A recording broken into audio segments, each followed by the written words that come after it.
Big penis statue in our country's capital. See, they make vagina sculptures also, they're just a lot smaller. Thought I'd go to the International Spy Museum, because sometimes when you're transgender it feels like you're a spy.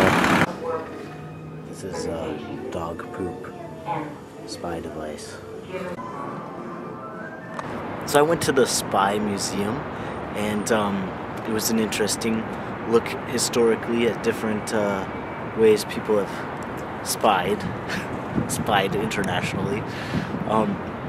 But when you're transgender, you also sometimes feel like a spy, or sometimes it feels like you're in disguise. It doesn't matter if you're pre-transition or post-transition. You know, in the beginning of your life before transitioning, you'll be stuck in this group that is not your group. You know, when boys and girls are separated, and let's say for me, right, finding myself in with the girls, I would be nervous. Like for gym class, you know, when you change your clothes in the locker room, I didn't like changing my clothes there. I didn't like being out of my clothes around girls. And so I'd do things really awkward. I'd wear my gym clothes under my regular clothes, or I'd wait till everybody was gone or whatever. And then likewise, when you're post-transition, you'll be lumped together, and also just like being in groups with girls, listening to their conversations. Sometimes you're like, man, I know I'm not supposed to listen to this, or I know they wouldn't want a guy to hear about this. But, you know, part of that is just people say things in their own groups, in their own genders, thinking, I can tell these people it's safe. But what people don't realize is when you trust people, when you're a good person, it's always safe. It's always safe to express things, the deepest things, if you make the right sort of environment. So it doesn't matter if you're a man talking to a woman or a woman talking to a man. It's all possible. We can all understand each other. We can all listen to one another. But anyway, then post-transition, you like currently, I find myself kind of separated into a men's group, and I listen to men's thoughts and things, and it feels like, you know, you're behind the scenes in the man's world, and you know, you've waited your entire life to get to this point where you just fit right in with everybody else. You're not the odd person out, and it's pretty amazing. It's a pretty amazing feeling, being average, being undetected as transgender, or as different, or as awkward.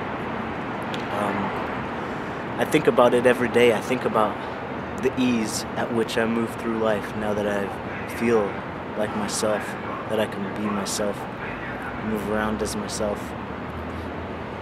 It's amazing. But yeah.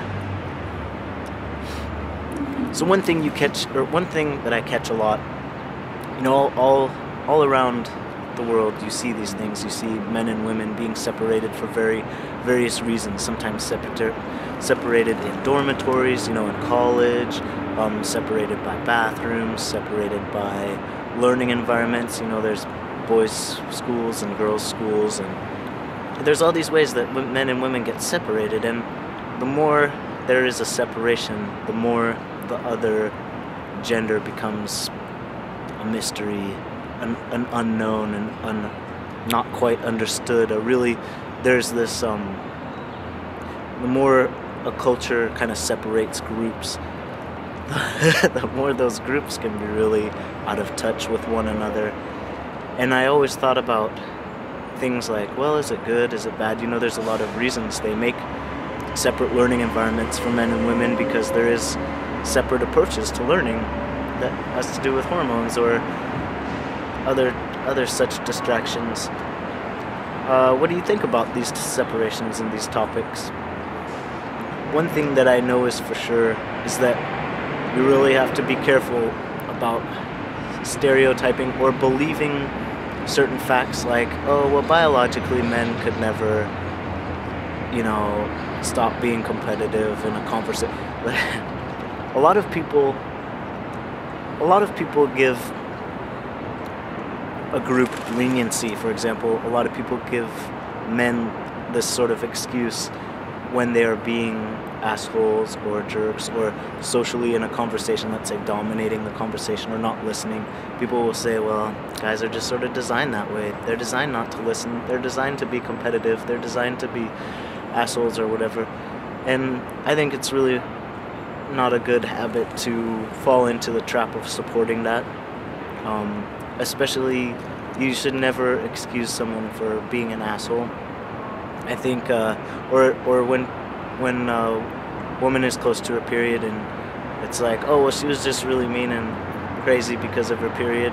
That's a bad habit to ever really swallow that pill. You know, don't believe those things, because no matter what a person is like, they can control their, you know, frustration or their you know, and they say like, calm your hormones. Anyway, that's possible. It is possible to be a good listener in a group even when you're a man, or a good listener when you're one-on-one and you're a man, or vice versa.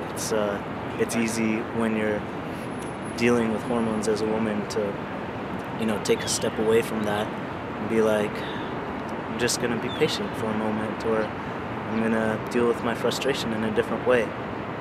So I'd like to see I like to see when people kind of step away from these, oh, it's designed that way. Because no matter what your design, you can still be a good person.